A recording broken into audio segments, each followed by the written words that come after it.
Hare Krishna, you can start now. Okay, Krishna. Gita Shastram idam punyam ya patit prayata puman Vishnu padam avapnoti bhayashukadi varjita Gita dhyayana shilasya pranayama parasya cha naiva santi hi papani पूर्वजन्म कृतानि च मलिने मोचनं पुंसं जलस्नानं दिने दिने सकृद्गीतामृतस्नानं संसारमलनाशनं गीतासु गीतकर्तव्या किं मन्यै विस्तरै स्वयं पद्मनाभस्य मुखपद्माद्विनश्रिता भारतामृत सर्वस्वं विष्णुवक्त्रद्विनिश्रितं गीता गङ्गोदकं पीत्वा पुनर्जन्मा न विद्यते सर्वोपनिषदो गावो दुग्धा गोपालनन्दनः पार्थो वत्स सुधीर्भोक्ता दुग्धं गीतामृतं महात् एकं शास्त्रं देवकी पुत्रगीतम् एको देवो देवकी पुत्र एव एको मन्त्रस्तस्य नामानि यानि कर्माप्येकं तस्य देवस्य सेवा हरि बोल।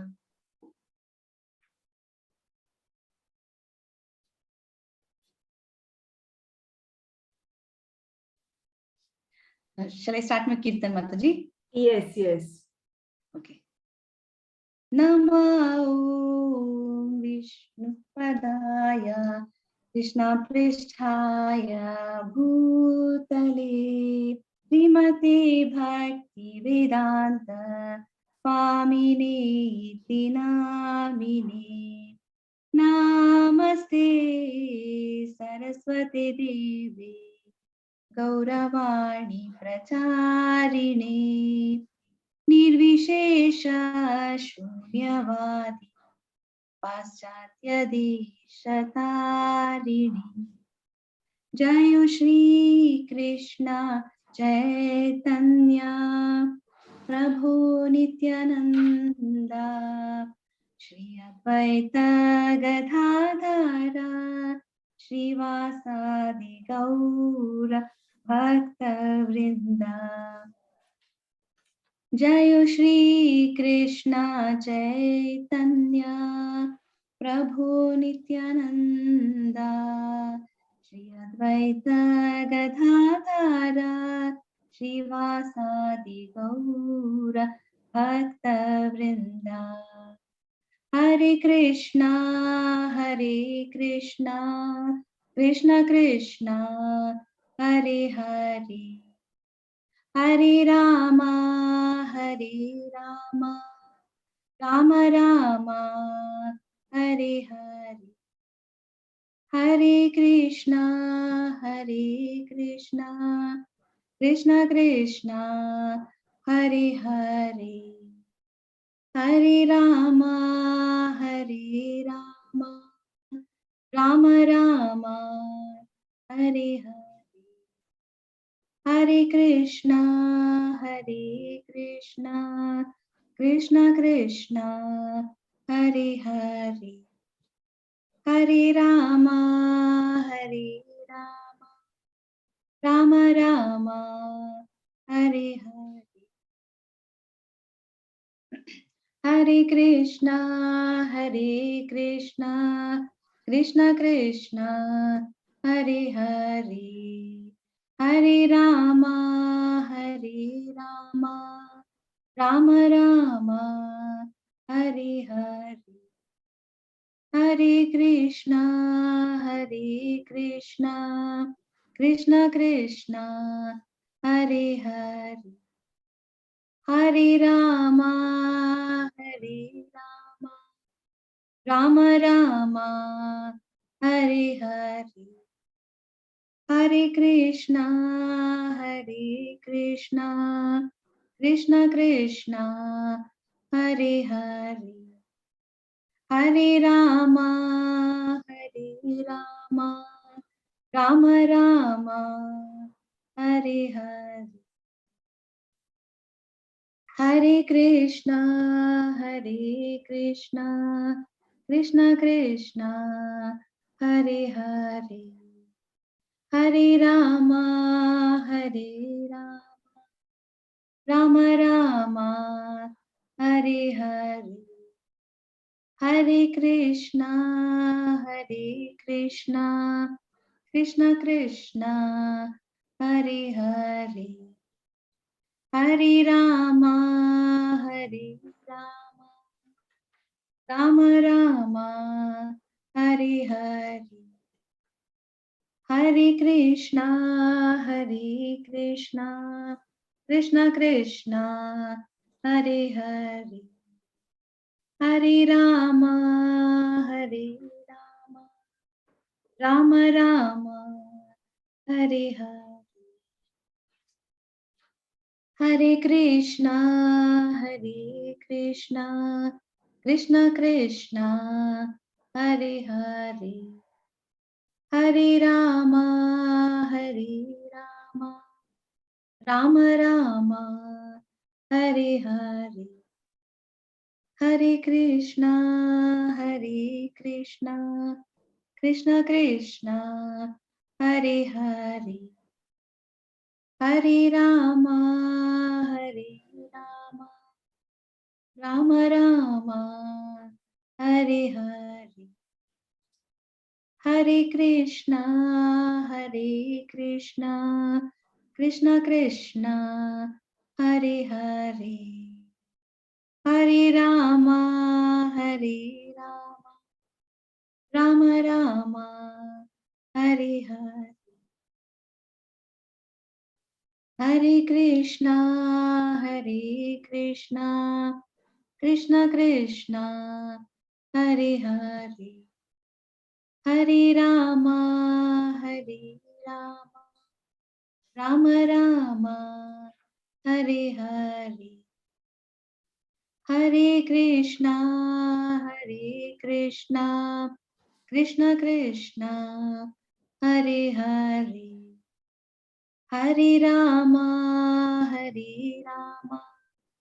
Rama Rama Hare Hare Hare Krishna Krishna Krishna Hare Hare Hare Rama Rama Rama Hare Hare Hare Krishna Krishna Krishna Hare Hare Hare Rama Rama Rama Hare Hare Hare Krishna Krishna Krishna Hare Hare Hare Rama Rama Rama Hare Hare Hare Krishna Krishna Krishna Hare Hare Hare Rama Rama Rama Hare Hare Jai Shri Radhe Govinda Radhe Govinda Jai Shri Radhe Govinda Jai Shri Gauranitai Jai Shri Gauranitai Jai Shri La Prabhupada Jai Shri La Prabhupada Hari Bol Hare Krishna Mataji Thank you, Rupa Mataji. We enjoyed your melodious kirtan. Thank you, Mataji. Hare Krishna. Thank you so much for giving us the time. चला आता आपण आजचा शेवटचा दिवस आहे. आज आपण 18वा अध्याय करतोय, मोक्ष संन्यास योग. पण त्या अगोदर मी मंगलाचरण म्हणते आणि मग आपण चालू करूया. ज्यांच्या आनंदासाठी मी तुम्हाला भगवद्गीता समजावून सांगते आणि ज्यांच्या आनंदासाठी तुम्ही 18 दिवस आलाय, जणू काय तुम्ही एक ज्ञान यज्ञ केलेला आहे. हे 18 दिवस रोज 1 तास, एका तासाच्या वरच 1.25 तास, 1.5 तास तुम्ही येताय, ऐकताय आणि हे निश्चितच श्री श्री राधा गोविंदांना खूप आनंद झाला असेल की तुम्ही सगळे न चुकता 18 दिवस येताय. तर ज्यांच्या आनंदासाठी मी तुम्हाला समजावून सांगते, ज्यांच्या आनंदासाठी तुम्ही येताय, त्या श्री श्री राधा गोविंदांना मी इकडनं साष्टांग नमस्कार करते. त्याचप्रमाणे श्रील प्रभुपाद ज्यांनी आपल्यासाठी भगवद्गीता सोप्या शब्दात लिहून ठेवली, इस्कॉन मंदिराची स्थापना केली, त्यांनी हे केलं नसतं तर हा कार्यक्रम होऊ शकला नसता. म्हणून त्यांना माझा दंडवत प्रणाम. त्याचप्रमाणे नामानिष्ठ प्रभूजी आणि प्रेमा माताजी ज्यांनी या स्लाइड्स तयार केल्या, मला ट्रेन केलं, त्या दोघांना माझा दंडवत प्रणाम. आता आपण चालू करूया. मी प्रथम मंगलाचरण म्हणते. ओम अज्ञानतिमिरान्धस्य ज्ञानाञ्जनशलाकया चक्षुरुन्मीलितं येन तस्मै श्री गुरवे नमः. श्रीचैतन्यमनोभीष्टं स्थापितं येन भूतले स्वयं रूप गदामह्यं ददाति स्वपदान्तिकं. नम ओं विष्णुपादाय कृष्णपृष्ठाय भूतले श्रीमते भक्ति वेदांत स्वामिन् इति नामिने. नमस्ते सारस्वते देवे गौरवाणी प्रचारिणे निर्विशेष शून्यवादी पाश्चात्य देश तारिणे. हे कृष्णा करुणा सिंधु दीनबंधु जगतपते गोपेश गोपिका कांत राधाकांत नमोस्तुते. तप्त कांचन गौरांगी राधे वृंदावनेश्वरी वृषभानुसुते देवी प्रणमामि हरिप्रिये. जय श्री कृष्ण चैतन्य प्रभु नित्यानंद श्री अद्वैत गदाधर श्रीवासादि गौर भक्तवृंद. हरे कृष्ण कृष्ण कृष्ण हरे हरे, हरे राम राम राम हरे हरे. आता हा अध्याय करण्या अगोदर आपण बघूया की आपण काल काय काय केलं. तर आपण 17वा अध्याय श्रद्धात्रय विभाग योग केला. त्यात अर्जुनाचा एक प्रश्न होता की ज्यांची श्रद्धा आहे पण शास्त्रांना अनुसरून ते पूजा करत नाही, म्हणजे शास्त्रात लिहिलेलं आहे तिकडे काही लक्ष न देता आपल्या मनचं करतात, तर त्यांचं काय होतं. मग कृष्णाने उत्तर देताना पहिल्यांदा अर्जुनाला सांगितलं की श्रद्धा जी असते ती 3 गुणांवर अवलंबून असते. म्हणजे 3 गुण असतात, ते ठरवतात की या माणसाची श्रद्धा कशी असेल. मग 3 गुण आणि पण काय काय ठरवतात कृष्णाने सांगितलं. आपण अन्न कुठलं खातो, सत्वगुणी, रजोगुणी, तमोगुणी, हे कुठलं अन्न खातात. मग त्या गुणाप्रमाणे यज्ञ सुद्धा तो माणूस कुठला यज्ञ करतो किंवा तो तप कसा करतो. तप आपण 3 प्रकाराचा बघितला. एक शारीरिक तप, एक वाचिक तप आणि एक मानसिक तप. आणि मग हे झाल्यानंतर कृष्णानी ओम तत्सत हे सांगितलंय की ब्रह्मदेवानी जेव्हा सृष्टी निर्माण केली तेव्हा त्यांनी सृष्टीचा प्रारंभ करण्या अगोदर ओम तत्सत असे 3 शब्द वापरले. आणि ही आता प्रथा झाली आहे की आपण सुद्धा ब्रह्मदेवानी हे 3 शब्द ओम तत्सत कृष्णाला संबोधून म्हटले. म्हणून आपण सुद्धा कुठलंही कार्य करण्याच्या अगोदर ओम तत्सत म्हणतो. म्हणजे का आपण म्हणतो की आपण कृष्णाची आठवण काढतो, मग ते कार्य करतो. ते कार्य आपण कोणासाठी करतो? कृष्णाच्या आनंदासाठी करतो. आणि मग ते कार्य कसं असतं, ते कार्य किंवा त्याचं फळ जे काय असतं ते सत असतं, म्हणजे त्याचा नाश कधीच होत नाही. तर आपण हे बघितलं ओम तत्सत. आता आपण इकडे 18वा अध्याय जो आहे, खरं म्हणजे 17 अध्याय झाले तर भगवद्गीता संपलेली आहे. मग इकडे 18वा अध्याय आहे ते परत गीतेचा सार असल्यासारखं आहे. थोडं थोडं प्रत्येक अध्यायातलं आहे. मग आता इकडे पूर्ण भगवद्गीतेत कृष्णाने सांगितलंय अर्जुनाला की भक्ती सेवा करूनच माझी प्राप्ती होईल. आणि 14व्या अध्यायामध्ये आणि 2ऱ्या अध्यायात त्यांनी खूप सर दिलाय, खूप भार दिलाय, मनावर भार दिलेला आहे की तुम्ही तुमचं मन संयमित ठेवा. आणि जेव्हा तुमचं मन शांत राहील, स्थिर राहील, असं त्यांनी बरंच सांगितलेलं आहे की जो सीताधीर मुनी असतो तो कसा बसतो, कसा चालतो, कसा बोलतो. मग परत 14व्या अध्यायामध्ये 3 गुणांच्या पलीकडे जो माणूस असतो त्याचे गुण त्यांनी सांगितले. निंदा, स्तुती किंवा शत्रू, मित्र हे त्याला समान असतात. तर हे सगळं कृष्णाने ऐकलंय. आता हे सगळं अर्जुनाने ऐकलंय. आता अर्जुनाला परत एकदा कृष्णाकडून त्याग म्हणजे काय आणि संन्यास म्हणजे काय हे परत त्याला ऐकायचंय. त्याच्या पाठचं तत्व काय आणि त्याच्याबद्दल आणि जरा सखोल माहिती हवी आहे. म्हणून तो कृष्णाला विनंती करतो की तू मला त्यागाबद्दल आणि संन्यासाबद्दल सांग. असं तो का म्हणतो? कारण त्याला इक्विपॉइज्ड राहायचंय. मन त्याचं कसं पाहिजे? स्थिर पाहिजे.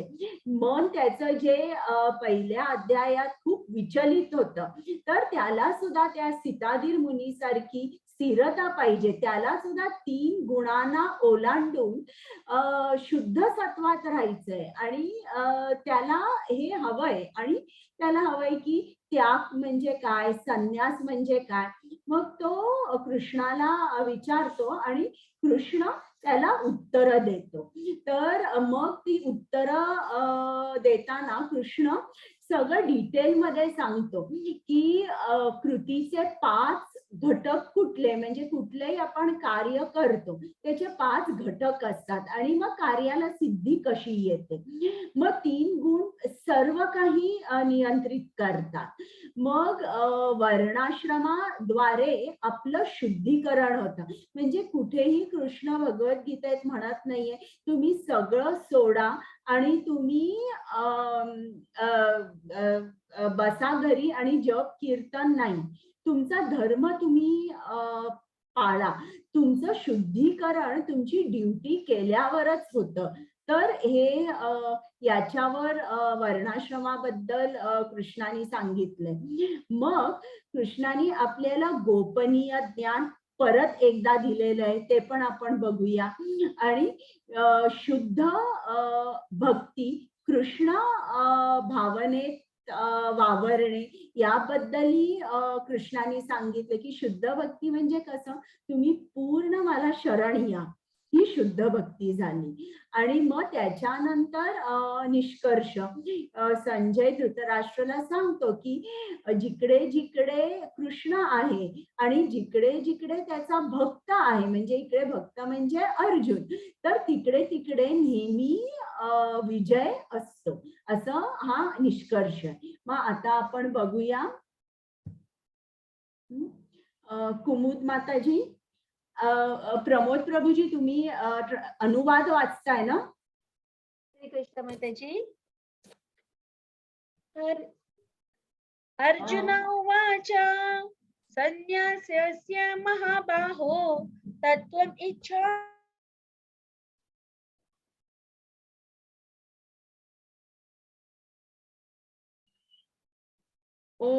कुमुद माताजी, सॉरी. हरे कृष्ण. हा सॉरी. हा, परत वाचा. अर्जुन उवाच संन्यासस्य महाबाहो तत्त्वम् इच्छामि वेदितुं त्यागस्य च ऋषिकेशः केशी निषूदन. अर्जुन म्हणाला, हरे कृष्ण.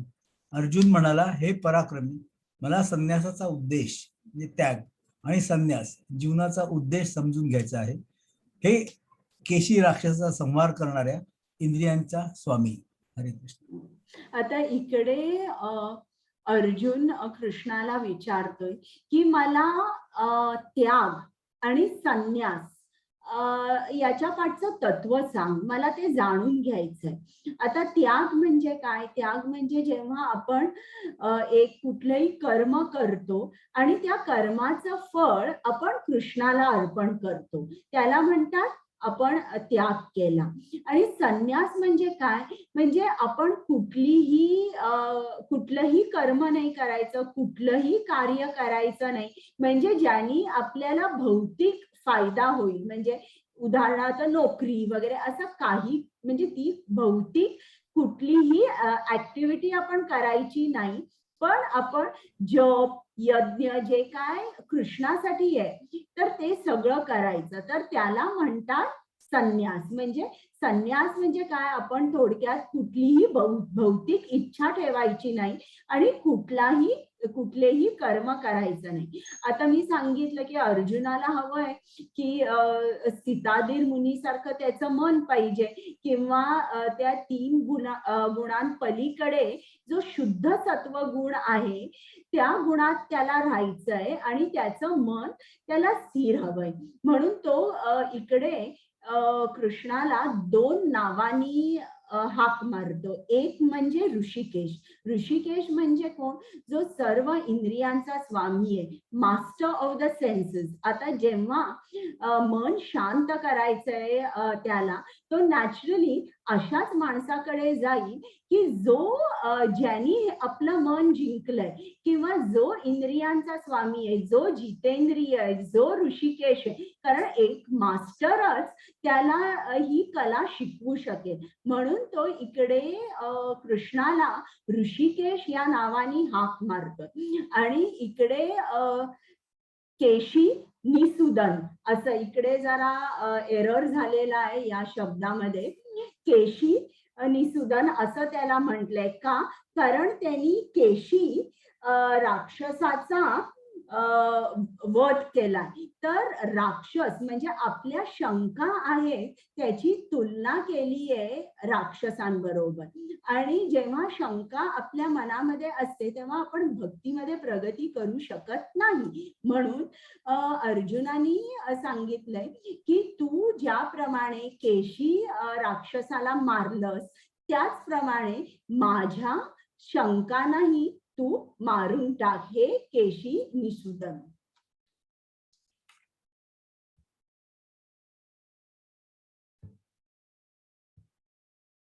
हरे कृष्ण. हरे कृष्ण.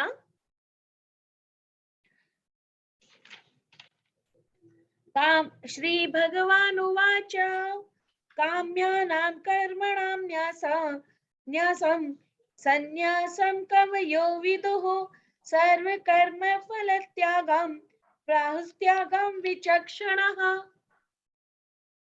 हरे कृष्ण.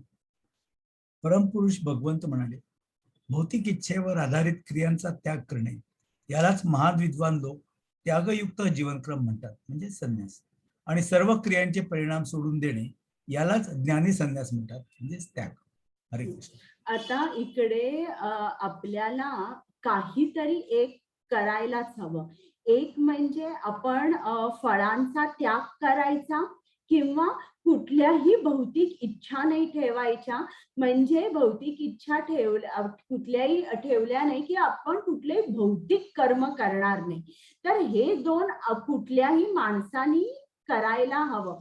कारण आपल्याला असं नाही म्हणता येत की मी यापैकी काहीच करणार नाही. नाही, म्हणजे एक जो जबाबदार किंवा ज्याला आध्यात्मिक उन्नती साधायची आहे असा जो मनुष्य आहे तो जबाबदारी घेईल. तो म्हणेल मी या दोन्हीपैकी मला एक काहीतरी करायचंय. मग आता जो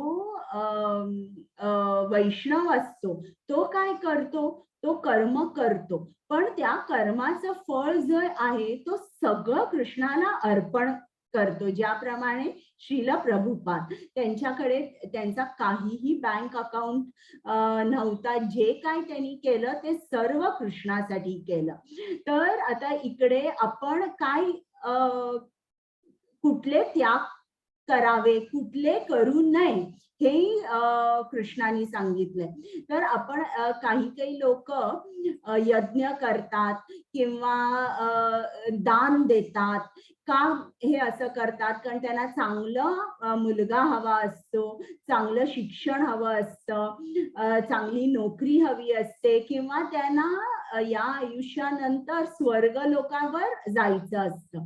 तर या गोष्टी त्यांना करायच्या असतात. तर या ज्या गोष्टी आहेत या सर्वांचा आपण त्याग केला पाहिजे. पण आध्यात्मिक उन्नती साठी आपण जे काही कर्म करू, की आपण आता गुरूंची सेवा करू किंवा जसं तुम्ही भगवद्गीताच्या क्लासला येताय किंवा तुम्ही जप करता, प्रसाद दाखवता, या कर्मांचा कधीच त्याग केला नाही पाहिजे.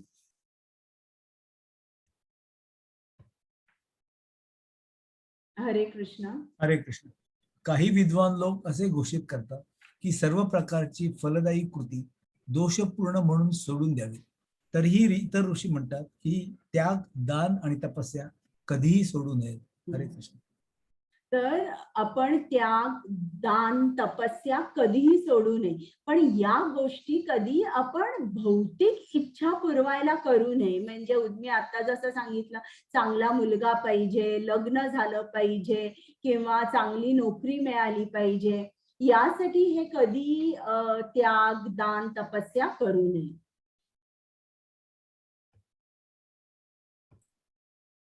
हरे कृष्ण. हरे कृष्णा. यज्ञदानं तपः कर्म न त्याज्यं कार्यम् एव तत् यज्ञो दानं तपश्चैव पावनानि मनीषिणां. हरे कृष्ण. हरे कृष्ण. त्याग, दान आणि तपश्चर्या ही कृत्ये सोडू नयेत, ते केले पाहिजे. खरंच त्याग, दान आणि तपश्चर्या महान आत्म्यांना देखील शुद्ध करतात. हरे कृष्ण. आता इकडे त्याग, दान आणि तपश्चर्या म्हणजे हे कृष्णाच्या आनंदासाठी जे काय आपण करतो त्याला असं म्हटलेलं. तर इकडे त्यांनी सांगितलंय त्याग, दान, तपश्चर्या महान आत्म्यांना देखील शुद्ध करतात. म्हणजे लक्षात घ्या की महान आत्म्यांना सुद्धा शुद्धीकरण लागतं. म्हणजे हे आपण कधीही सोडू नये. जेव्हा मिळेल तेव्हा आपण दान, आपला जो तप आहे, आपलं जे यज्ञ आहे ते अगदी नियमित करावं. काही झालं तरी ते चुकवू नये. इकडे तुम्हाला ही स्लाइड मी सांगितली होती ना, यज्ञ केलं आणि मग दक्ष प्रजापतीला बकरीचं हे मिळालं डोकं आणि मग श्रील प्रभुपादांनी सांगितलं की हा एक रिसर्च करण्याचा टॉपिक आहे. तुम्हाला आठवतं का? आठवतंय. सर्वांना हो. म्यूट करा. आठवतं ना ही गोष्ट मी सांगितली हो होती ते? माताजी. हा, तर इकडे त्याला जो जे डोकं मिळालेलं आहे ते बकरीचं डोकं आहे आणि एवढं बकरीचं डोकं मिळून देखील त्याची सगळी स्मृती आली आहे. कारण 15.15 मध्ये कृष्णाने म्हटलेलं आहे, सर्वस्य च अहम वृद्धी सन्निविष्टो मतः स्मृती ज्ञानम अपोहनम च. म्हणजे माझ्यापासूनच स्मृती, विस्मृती आणि ज्ञान हे मिळतं. मी हृदयात बसलेला आहे आणि माझ्यापासून या तिन्ही गोष्टी मिळतात.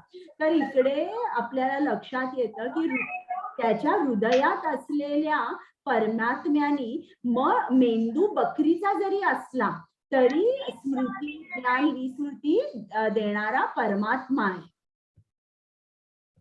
म्हणजे इंटेलिजन्स आपण म्हणतो is a function of the brain, पण शास्त्रामध्ये असं दिसतं की intelligence is a function of the soul. Hare Krishna. कुमुद माताजी. हरे कृष्णा. ओके. हा. एतान्यपि तु कर्माणि संगं त्यक्त्वा फलानि च कर्तव्यानीति मे पार्थ निश्चितं मतम् उत्तमम्. हरे कृष्ण. हरे कृष्ण. ही सर्व क्रिया संलग्न किंवा परिणामाची अपेक्षा न ठेवता केली पाहिजे. हे पृथ्व्यापुत्रा, ते कर्तव्य म्हणून केले पाहिजे. हे माझे अंतिम मत आहे. हरे कृष्ण. आता इकडे आपल्याला काय समजतं की आपण असं कधीच नाही म्हटलं पाहिजे मला जप करायला वेळ नाही, मला मंदिरात जायला वेळ नाही, मला सेवा करायला वेळ नाही. हे आपण कसं केलं पाहिजे की आपली ती फर्स्ट ड्युटी आहे. फर्स्ट ड्युटी म्हणजे माणसाची 2 कर्तव्ये असतात. एक भौतिक कर्तव्य आणि एक आध्यात्मिक कर्तव्य. तर त्या आध्यात्मिक कर्तव्याला इंग्लिशमध्ये कॉन्स्टिट्यूशनल ड्युटी म्हणतात, की जी अगदी महत्वाची आहे. आणि दुसरं कंडिशनल ड्युटी म्हणजे आपल्याला एक शरीर असतं, आत्मा शरीरात राहतो. तर शरीरासाठी तर आपल्याला नोकरी करावी लागते, त्याशिवाय आपण अन्न कसं खाणार किंवा आपण कुठे राहणार हे सगळे प्रश्न असतात. त्याच्यामुळे शरीरासाठी आपल्याला कर्तव्य करावं लागतं. शरीरा बरोबर काही माणसंही असतात, आपले आई वडील असतात, मुलं असतात, बायको नवरा ही लोक असतात. यांच्यासाठी सुद्धा आपल्याला काहीतरी करावं लागतं. आणि त्याचप्रमाणे कॉन्स्टिट्यूशनल ड्युटी किंवा आध्यात्मिक ड्युटी म्हणजे this is duty for your soul. ही ड्युटी जी आहे ती तुम्ही कधीही निग्लेक्ट करू शकत नाही, कधीही निग्लेक्ट करू शकत नाही. तुम्ही ती ड्युटी कशी केली पाहिजे, फळाची अपेक्षा न करता आणि as a matter of duty, माझं कर्तव्य आहे, मी ते करणारच, फुल स्टॉप. बाकीच्या सगळ्या ऍक्टिव्हिटीज साईडला, पेरिफेरीला ठेवा, हे सेंटरमध्ये ठेवा. सेंटरमध्ये म्हणजे बाकीच्या ऍक्टिव्हिटीज अशा अरेंज करा की तुमची ही ऍक्टिव्हिटी कधीच चुकणार नाही.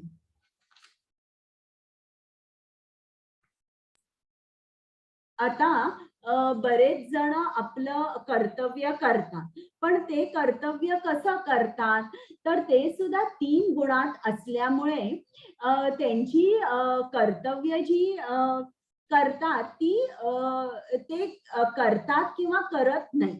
आणि त्याची कारणं काय असतात, तर आता याच्यात सांगितलंय, जो माणूस तमोगुणी असतो तर तो माणूस पूर्ण अज्ञानी असतो, भ्रमित असतो, तो त्याचं कर्तव्य करतच नाही, तो कधीच जप करणार नाही. मग जो रजोगुणी माणूस असतो तो सुद्धा त्याचं कर्तव्य करत नाही. काय असतं त्याचं कारण, मला वेळच नाहीये आणि फिअर ऑफ फेलियर. म्हणजे जर मी माझी नोकरी सोडून आणि माझी महत्वाची कामं सोडून हरे कृष्ण करत बसलो आणि मंदिरात सेवा करायला गेलो, माझे एवढे क्लायंट्स थांबलेले आहेत, ते सगळे परत जातील, एवढे पेशंट्स आहेत किंवा इतके माझे कस्टमर्स आहेत, असा जो माणूस विचार करतो त्याला फिअर ऑफ फेलियर असतं. तर रजोगुणाचा माणूस खूप फळाशी अटॅच्ड असल्यामुळे त्याला वेळ मिळत नाही आणि फिअर ऑफ फेलियर किंवा ही गोष्ट कठीणच आहे, अवघडच आहे, शक्यच नाहीये, या युगामध्ये काय सांगताय तुम्ही मला, जप करा, शक्यच नाही, तर त्याच्यामुळे तो करत नाही. आणि जो सत्वगुणामध्ये असतो तो जप करतो, त्याची ड्युटी करतो कर्तव्य म्हणून, तो फळाची अपेक्षा ठेवत नाही. हरे कृष्ण. हरे कृष्ण. हे पराक्रमी अर्जुना, वेदांतानुसार सर्व कर्मसिद्धीची 5 कारणे आहेत.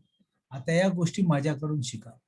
कृतीचे स्थान म्हणजे शरीर, कर्ता, विविध इंद्रिये, अनेक प्रकारचे प्रयत्न आणि शेवटी परमात्मा, हे कृतीचे 5 घटक आहेत. हरे कृष्ण.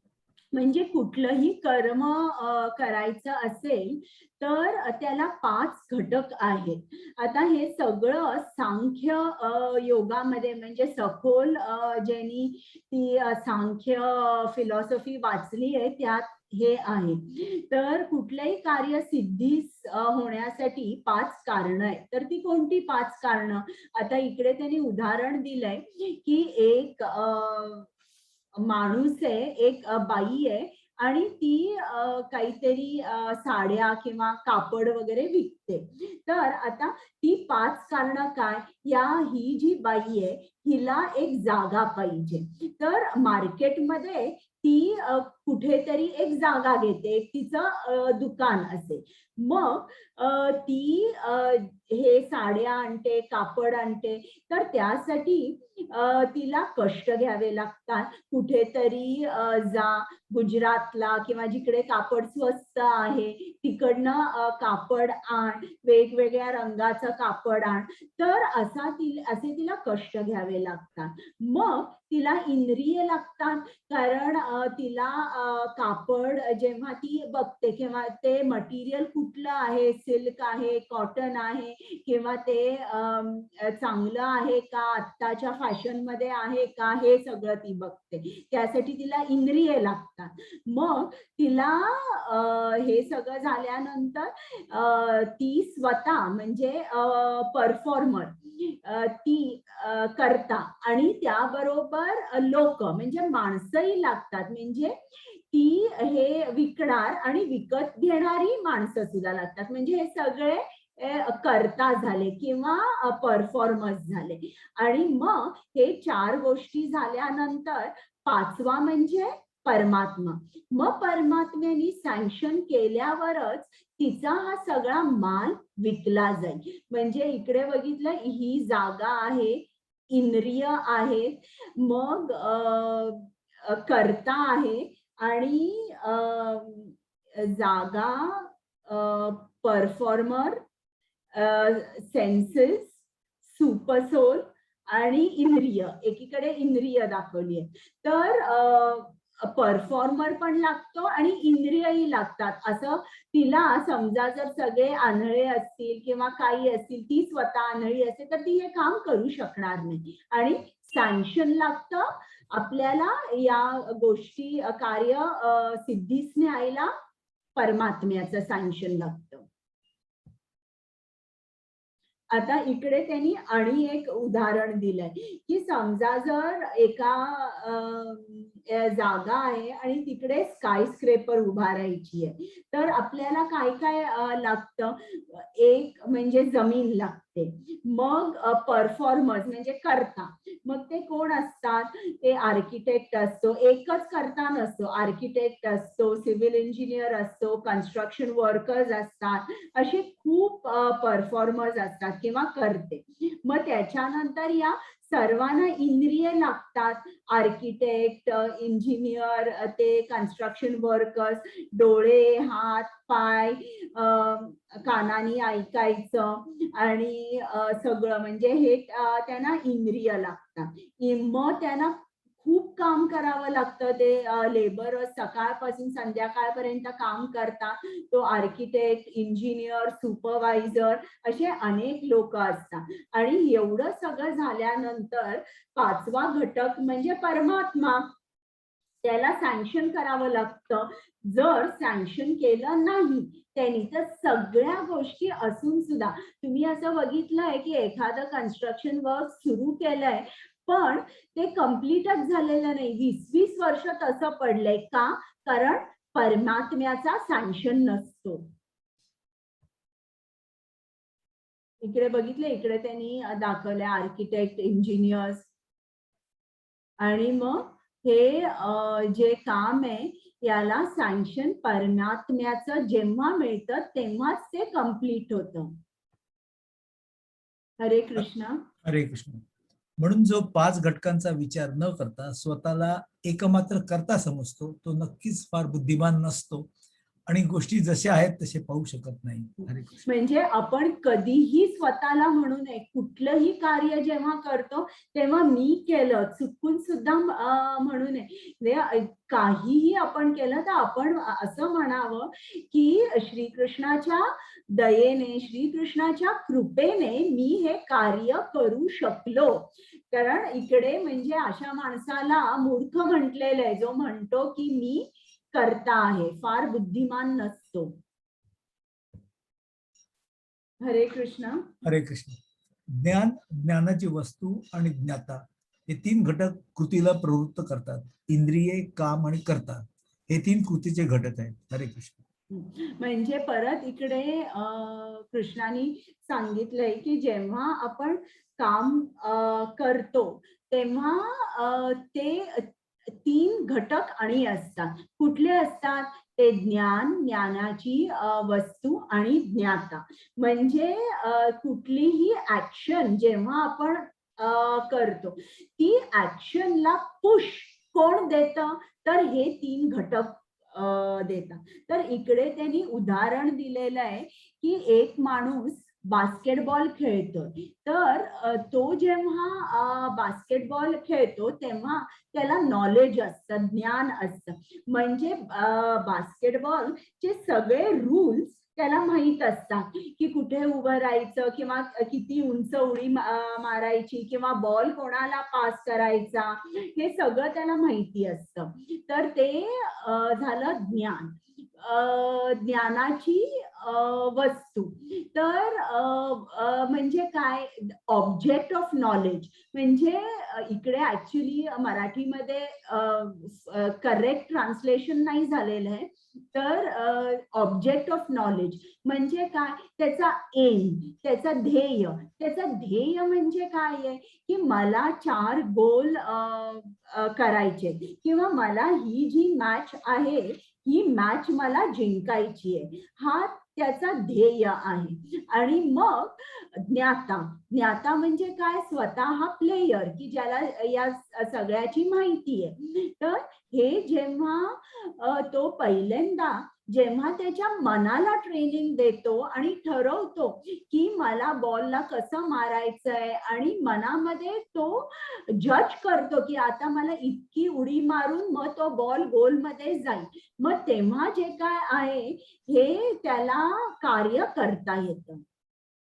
तर आपण 5 घटक बघितले आणि जेव्हा माणूस कार्य करतो तेव्हा पहिल्यांदा मनामध्ये ते कार्य केलं जातं आणि मग ते कार्य ऍक्च्युली घडतं.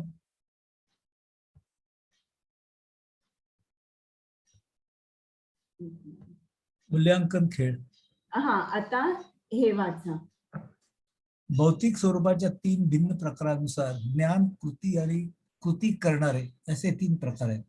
आता त्याच्याबद्दल माझ्याकडून ऐक.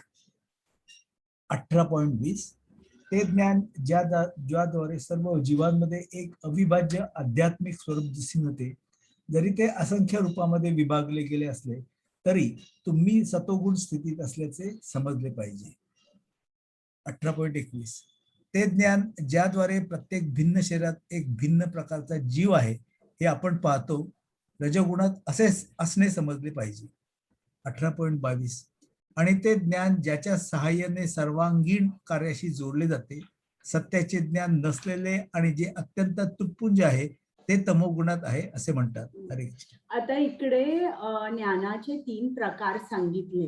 आता जे पहिलं ज्ञान आहे त्यात सांगितलंय की जे ज्ञान ज्याद्वारे आपण सर्वांमध्ये फक्त परमात्मा आपल्याला दिसतो, ते ज्ञान सतोगुणात किंवा सत्वगुणात स्थित आहे असे समजले पाहिजे. तर याचं मला कोणी उदाहरण देऊ शकता का एखाद्या संताचं? कोणी? माताजी, मी मागेच म्हटलं होतं हे उदाहरण, की हं. जसं एकनाथजी, संत एकनाथ बरोबर. जेव्हा कावड गंगेचं पाणी कावडीत आणलं आणि हं. आता त्यांना रामेश्वरला देवळामध्ये व्हायचं होतं, हो. तर तेव्हा तहानेने तडफडणारं गाढव त्यांनी पाहिलं आणि हो. त्या गाढवाच्या मुखामध्ये ती गंगा घातली. हो. तर त्या जीवामध्ये सुद्धा परमात्मा आहे, त्याला जगवणं हे माझं आद्य कर्तव्य आहे. हो. कारण हो. माझ्यात जो परमात्मा आहे तो त्याच्यातही आहे. हो. असं त्यांना तिथे जाणवलं. म्हणून मग हं. हे संत सगळे सतोगुणी आहेत असं आपण म्हणतो. बरोबर सांगितलं तुम्ही. म्हणजे सर्वांमध्ये त्याला एकच परमात्मा दिसतो. याला ब्रह्मभूत स्तर म्हणतात. ते ब्रह्मभूत स्तरावर असतात. म्हणजे सर्व भूतांमध्ये त्यांना ब्रह्म दिसतो, परमात्मा दिसतो सर्व संतांना. मग हे आपण या कॅटेगरीमध्ये बरेचसे येतो, की भिन्न भिन्न शरीरात भिन्न प्रकारचा जीव आहे असं. आणि हे जे तमोगुणी ज्ञान असतं ते कसं असतं, की त्या माणसाला काही ज्ञान नसतं, त्यांनी शास्त्र वाचलेली नसतात आणि त्याचं ज्ञान लिमिटेड असतं, मर्यादित असतं.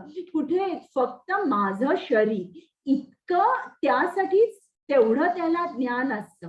आणि त्याचं ज्ञान म्हणजे काय, माझ्या शरीराच्या तृप्ती साठी जे काय जे काय तो मिळवायचा प्रयत्न करेल त्याला तो ज्ञान मिळेल. आणि हे जे ज्ञान आहे त्याचं परमात्म्याशी ऍब्सोल्युटली काही कनेक्शन नसतं. आणि हे ज्ञान म्हणजे पशूंचं ज्ञान असतं. म्हणजे ते काय असतं, इटिंग, स्लीपिंग, मेटिंग, डिफेंडिंग. म्हणजे खाणं, पिणं, झोपणं, मैथून आणि आपली सुरक्षता बघणं. तर हे जे ज्ञान आहे हे तमोगुणातलं ज्ञान असं म्हटलं जातं.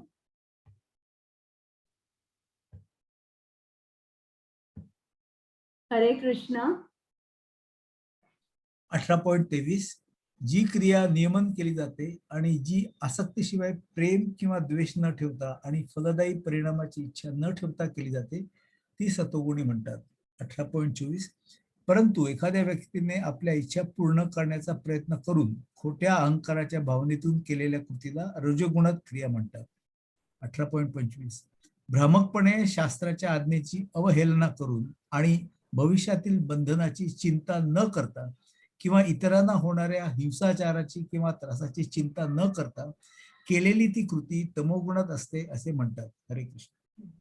आता इकडे आपण बघूया की कुठली क्रिया सत्वगुणात, रजोगुणात, तमोगुणात आहे. आता जेव्हा आपण कुठलंही कर्म करतो, कृष्णाच्या आनंदासाठी करतो, आपली ड्युटी म्हणून करतो आणि आपल्याला फळाची आसक्ती नसते, तेव्हा ते जे कर्म आहे त्याला सत्वगुणातलं कर्म असं म्हणतात. आपण कडे आपली आसक्ती नसते किंवा इच्छा सुद्धा नसते. आणि इकडे आपण एखादा रजोगुणी माणूस असेल, तो कर्म कसा करतो, तो खूप खूप कष्ट करतो. का? कारण त्याला स्वतःची इंद्रिय तृप्ती हवी आहे. आणि जेव्हा तो असं करतो तेव्हा त्याच्यामध्ये एक खोटा अहंकार असतो आणि त्याच्या इच्छा न संपणाऱ्या असतात आणि खूप एफर्ट करतो की एखादी गोष्ट मिळवायला. त्याला म्हणतात रजोगुणातलं कर्म. आणि दुसरं जे आहे हे तमोगुणातलं कर्म आहे. यांनी आपण दुसऱ्यांवर हिंसा करतो. उदाहरणार्थ लोक जे करप्शन करतात किंवा जे दारू पितात, जे जुगार खेळतात, ही जी लोक आहेत किंवा जे प्राण्यांना मारतात किंवा नॉनव्हेज खातात, ही जी सगळी कर्म झाली ना, ही याच्यामधली झाली तमोगुणातली कर्म. आता एखादा माणूस समजा जर तो असं म्हणेल की नाही, जे काय कर्म मी करतोय किंवा जे काय मला फळ मिळतंय ते ती कृष्णाचीच इच्छा आहे, तर त्याप्रमाणे मला फळ मिळतं, तर हा माणूस वरवर आपल्याला दिसेल की हा फळाकडे अटॅच नाहीये, पण तो त्या डिटॅचमेंट कडे अटॅच आहे. म्हणजे जे तो असं दाखवतोय की त्याला तो अटॅच नाहीये कुठल्याही फळाकडे, पण ही जी त्याची डिटॅचमेंट आहे ती एका वेगळ्या तऱ्हेची अटॅचमेंट आहे, म्हणजे वेगळ्या तऱ्हेची ती आसक्ती आहे. आणि कृष्ण काय म्हणतो, ही ड्युअलिटी तुम्ही ठेवू नका, तुम्ही दोन्हीही म्हणजे प्रेम आणि द्वेष हे दोन्हीही तुम्ही ठेवू नका. म्हणजे तुम्ही फक्त कृष्णाच्या आनंदासाठी केलं पाहिजे. असं नाही म्हटलं पाहिजे की जे काय मी कर्म करतोय किंवा जे काय मला फळ मिळणार आहे ती कृष्णाची इच्छा, असं नाही. टोटल तुमची त्या फळापाशी आसक्ती नसली पाहिजे, म्हणजे टोटल डिटॅचमेंट असली पाहिजे. आणि मग आपण म्हणू शकतो की हा माणूस सत्व गुणामध्ये कर्म करतोय.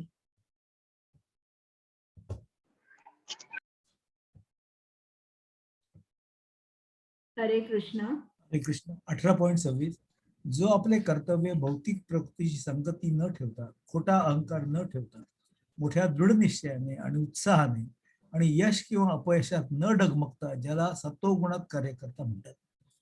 18.27 जो कर्मकार कर्म आणि कर्मफल यात आसक्त असतो, त्या फळांचा उपभोग घेऊ इच्छितो, आणि जो लोभी सदैव मत्सर करणारा, अपवित्र आणि आनंद दुःखाने त्रस्त असतो, तो रजगुणात असतो. 18.28 जो कार्यकर्ता शास्त्राच्या आज्ञेविरुद्ध सदैव कामात मग्न असतो, जो भौतिकवादी, हट्टी, फसवणूक करणारा आणि इतरांचा अपमान करण्यात पारंगत असतो, आणि जो आळशी असतो, सदैव उदास असतो आणि विलंब करतो, तो कार्यकर्ता तमोगुणी असतो. हरे कृष्ण. मग इकडे त्यांनी सांगितलंय, जो सत्वगुणी असतो तो कसा असतो, तो काम कसं करतो आणि त्याला यश किंवा अपयश हे त्याला यांनी त्रास होत नाही, कारण तो जे कृत्य करतोय तो कृष्णाच्या आनंदासाठी करतोय, त्याला स्वतःला काही हवं नको असतं. आणि त्याचा शास्त्रांवर, कृष्णावर इतका विश्वास असतो की त्याला फरक नाही पडत यश किंवा अपयश. आणि त्या उलट जो फळाशी आसक्त असतो तो कसा असतो, तो स्वार्थी असतो, त्याला फळ मिळाला की आनंद होतो, नाही फळ मिळालं तर दुःख होतो. आणि ही जी आपण जास्त करून लोक या गुणामध्ये असतात की त्यांना कर्म करायचं असतं पण त्या फळाचा आनंद सुद्धा घ्यायचा असतो. आणि इकडे जर ही जी लोक आहेत ना, ती आपण असं म्हणूया की ते मानव आहे, पण त्याही पेक्षा आपण असं म्हणूया की द्विपद पशु आहेत. ते काय आहेत ते, कारण ते पूर्ण अंधकारात आहे, ते त्यांनी शास्त्राच्या विरुद्ध काम करतात, लोकांना फसवतात, अपमान करतात, आळशी असतात. आणि असं तुम्ही म्हणा की ही जी माणसं आहेत ना, ती तमो गुणाच्या बेड्यानी एवढी घट्ट बांधली गेली आहे की त्यांची ऍब्सोल्युटली हेल्पलेस सिच्युएशन असते. आणि त्यांना अशा या परिस्थितीमध्ये फक्त एखादा गुरु सोडवू शकतो त्यांना या परिस्थितीतून.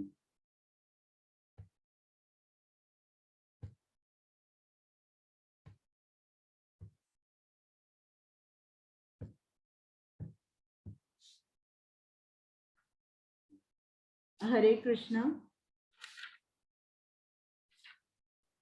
एक मिनिट, मी 18.30 वर नाही गेले. हा, बुद्धीवर आहे. एक स्लाइड पुढे गेलेत का तुम्ही? 18.30 बरोबर आहे का? हो हो. ओके, ठीक आहे. हे पृथ्व्याच्या पुत्रा, ती बुद्धी ज्याद्वारे माणसाला कळते की काय केले पाहिजे आणि काय करू नये, कशाची भीती बाळगावी आणि कशाची भीती बाळगू नये, काय बंधनकारक आहे आणि काय मुक्त करणार आहे, ती सात्विक बुद्धी आहे.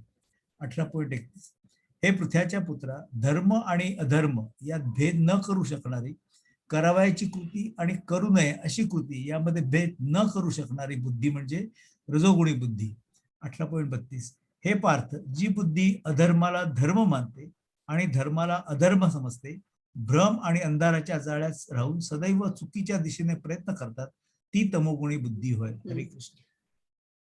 आता जी सात्विक बुद्धी असते, या माणसानी शास्त्र वाचलेली आहेत, त्यांनी गुरूंकडे जाऊन किंवा जे उत्तम अधिकारी असतात, जे भक्त असतात, शुद्ध भक्त, त्यांच्याकडे जाऊन शंकांचं निरसन केले. त्याच्यामुळे त्याच्या मनामध्ये कसं असतं, काहीही शंका नसते आणि क्लिअर असतं, फुल क्लॅरिटी असते मनामध्ये. आणि हा जो माणूस असतो, त्याचं मन भ्रमित नसल्यामुळे, कन्फ्युजन नसल्यामुळे तो जप एका शुद्ध पातळीवर करू शकतो, म्हणजे शुद्ध नाम घेऊ शकतो तो.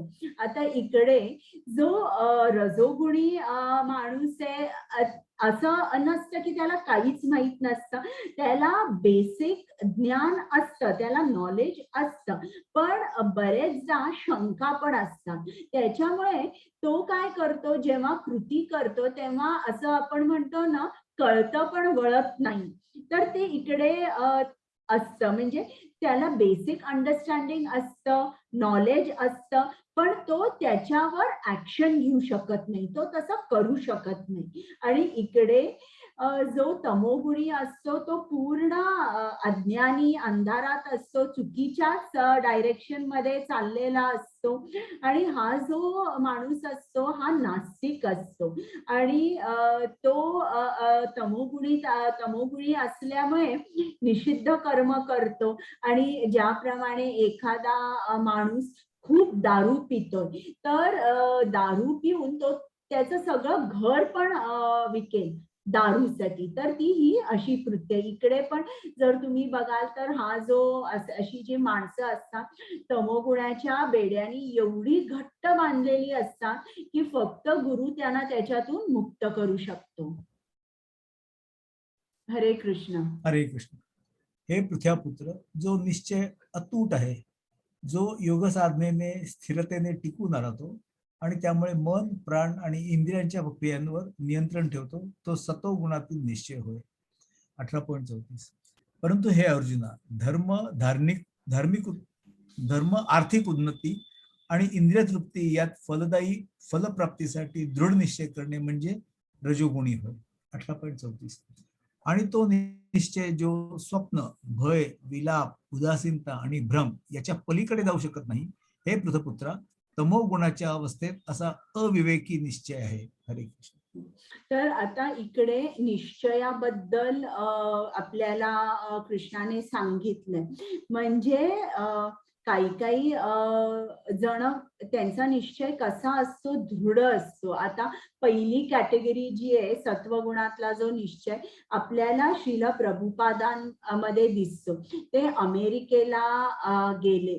अमेरिकेला जाता जाता त्यांना बोटीवर 2 हार्ट अटॅक्स आले, तरी पण ते पाठी वळले नाही. आणि त्यांचा दृढ निश्चय होता.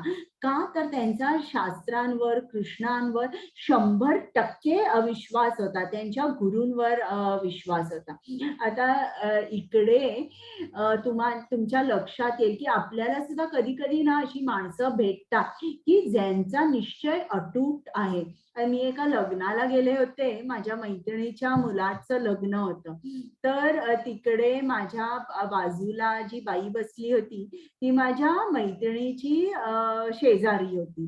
तर ती माझ्या बाजूला बसली होती आणि मी सगळ्यांना आपला ही जी लिंक आहे ना 18 दिवस भगवद्गीता, तर ती नेहमी कोणालाही फॉरवर्ड करते की तुम्ही कराल का 18 दिवसाची भगवद्गीता, बघा तुम्हाला आवडेल, काही फी नाहीये वगैरे. तर ती बाई खूप तिरुपतीचं करायची बरं का, तिरुपती बालाजी. तर तिने मला इतकं सुंदर उत्तर दिलं. ती म्हणाली, मी कोणाकडेही जाणार नाही, मग कृष्ण असेल नाही तर आणि कोण असेल, मी नारायणावर माझा पूर्ण विश्वास आहे. मला 107 मंदिर नारायणाच्या मंदिरात या पृथ्वीवर जायचंय आणि 108वं मंदिर माझं वैकुंठच असणार आहे.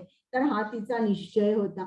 फक्त नारायणाकडे तिने नारायणाकडे जात होती. मग मी तिला विचारलं, तू काय काय जप करते? मग ती म्हणाली, मी नारायणाचा जप करते, विष्णू सहस्त्रनाम करते, मला मिळेल तेव्हा मी तिरुपतीला जाते. मग असं तिने सांगितलं. साऊथ इंडियन होती. तर हा जो निश्चय असतो ना असा, की कदाचित मी तिला विचारलं नाही, तिचे गुरु पण असतील, की हा निश्चय अटूट असतो आणि एकाच मार्गाने पुढे जेव्हा आपण जातो, जराही डगमगत नाही. कोणी सांगितलं इकडे या नाही, त्याच ठिकाणी आपण जातो. जे गुरुनी सांगितलंय तेच आपण ऐकतो. तर तो सत्वगुणातला निश्चय. आणि इकडे हा जो निश्चय असतो, की इकडे परत थोडस ज्ञान असतं, पण जसं ना आपण पूर्ण 100% कन्व्हिन्स नसतो की कृष्ण आपला रक्षण करणारा आहे. मग असा या परिस्थितीत काय होतं, एखादा माणूस असतो, त्याला हरे कृष्णाचा मंत्र म्हणायला अवघड जातं. त्याचा मित्र त्याला फोन करतो आणि म्हणतो, अरे आपण सगळे मित्र भेटतोय, आज क्रिकेटची मॅच बघायची आहे. मग हा म्हणतो, बरं ठीक आहे की मी मॅच बघायला येईन. आणि मग एखाद्या वेळेस सकाळी पेपर आला नाही, न्यूजपेपर आला नाही, की या माणसाला सवय असते पेपर वाचून मग जप करायची. पेपर नाही आला म्हणून मग त्याचा मंत्र पण राहिला म्हणायचा. तर हे जे असा जो निश्चय असतो, रजोगुणी निश्चय, तो काय स्वार्थाचा निश्चय असतो. माझं सगळं झालं ना, मग जो काही वेळ मिळेल तो मी जप करीन. आणि हा जो निश्चय असतो इकडे, त्याच्यामध्ये काय असतं, की त्याच्यामध्ये भ्रमच असतं. आणि त्याच्यामध्ये काय असतं, म्हणजे एक प्रकारचं त्या माणसाला स्वतःची उन्नती करायची नसते. तो झोपेत असतो, त्याला काहीही चालतं, कसंही जीवन आपण जगलो तरी त्याला चालतं. हा तमोगुणी निश्चय.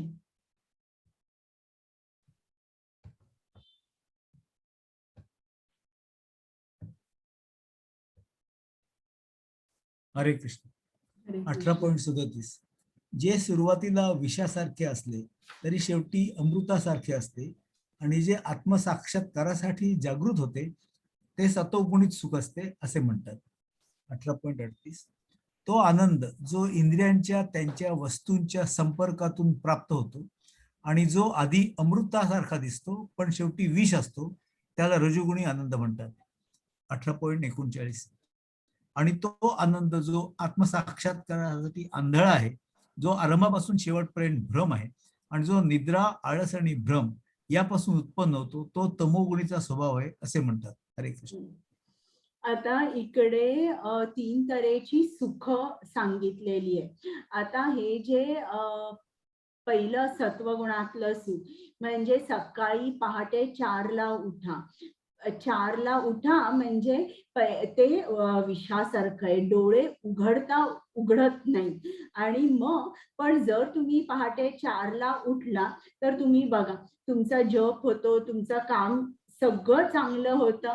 आणि 10ला रात्री जर तुम्ही झोपत असाल तर तुम्ही म्हणाल की माझी सगळी कामं झाली. पण पहाटे 4ला उठायचं म्हणजे काय, सुरुवात विषासारखी, पण शेवट रात्री 10ला बघा सगळी कामं झालेली असतात. मग त्याच्यानंतर रजोगुणातलं सुख. रजोगुणातलं सुख म्हणजे काय असतं, ते इंद्रिय तृप्तींसाठी असतं. पहिल्यांदा अमृतासारखं लागतं, पण त्याचा अंत काय होतो, तो अंत विषासारखा असतो. म्हणजे समजा जर काही जणांना दारू प्यायला खूप आवडते. तर जेव्हा ते पहिल्यांदा दारू घेतात तर तेव्हा त्यांना खूप आवडायला लागते आणि ते बघतात नाही माझ्या तब्येतीवर काहीच परिणाम होत नाही. पण कालांतराने काय होतं त्यांच्या तब्येतीवर परिणाम होतो. त्याला हा जो आनंद आहे की जो इंद्रियांच्या विषयांच्या संपर्काबरोबर जेव्हा आपण तो प्राप्त करतो तो सुरुवातीला अमृतासारखा असतो पण शेवटी तो विष असतो. आणि इकडे त्यांनी सांगितलंय हा जो आनंद असतो म्हणजे हा तमोगुणातला आनंद. काही लोकांना खूप झोपायला आवडतं. जरा वेळ मिळाला तर ते झोपतात म्हणजे ते काम पण नाही करत आणि त्यांना म्हणजे पहिलंही विष असतं नंतरही विष म्हणजे काही असं एकदम त्यांचं लाईफ जे असतं ना ते तमोगुणी असतं. त्यांना झोप असते, आळस असतो आणि त्याच्यातून ते कधीच बाहेर जात नाही. आणि हा जो आनंद असतो ना त्यातून म्हणजे हा आनंद नसतोच. खरं म्हटलं तर हा भ्रमच आहे एक प्रकारचा. पण ते भ्रमितच असतात तमोगुणी.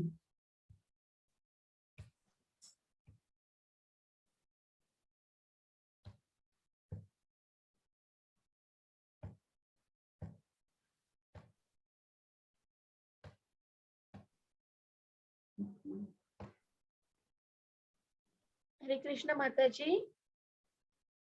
हा हा नाही हे हरे कृष्ण माताजी. हा बोला. Can I leave now, please? बरं बरं चालेल. ओके. हरे कृष्ण. आता आपण अनुवादच वाचूया. चालेल. 18.42 शांतता, आत्मसंयम, तपस्या, पवित्रता, सहिष्णुता, प्रामाणिकपणा, ज्ञान, शहाणपण आणि धार्मिकता हे नैसर्गिक गुण आहेत ज्याद्वारे ब्राह्मण कार्य करतात. 18.43 वीरता, सामर्थ्य, दृढनिश्चय, साधन संपत्ती, युद्धातील धैर्य, औदार्य आणि नेतृत्व हे क्षत्रियांचे कामाचे नैसर्गिक गुण आहेत. 18.44 शेती, गोरक्षण आणि व्यवसाय हे वैश्यांसाठी नैसर्गिक काम आहेत आणि शूद्रांसाठी श्रम आणि इतरांची सेवा आहे. हरे कृष्ण. तर आता इकडे त्यांनी सांगितलं की ब्राह्मण कोण आहे, क्षत्रिय कोण आहेत, वैश्य कोण आहेत आणि शूद्र कोण आहेत. तर ब्राह्मणांमध्ये त्यांनी हे 9 गुण सांगितले. शांतता, आत्मसंयम, तपस्या, पवित्रता, सहिष्णुता, प्रामाणिकपणा, ज्ञान, शहाणपण आणि धार्मिकता.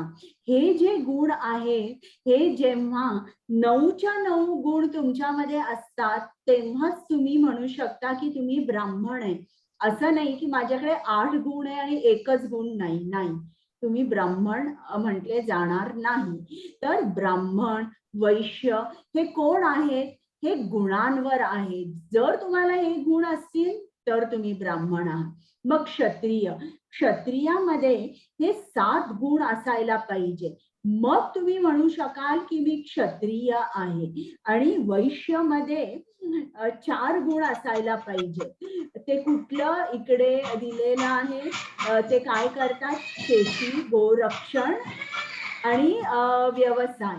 हे जी कामं आहेत ही वैश्याची आहेत. आणि शूद्र काय करतात? शूद्र हे इतरांची म्हणजे ब्राह्मण, क्षत्रिय आणि वैश्य यांच्या घरी ते नोकरी करतात किंवा त्यांची सेवा करतात.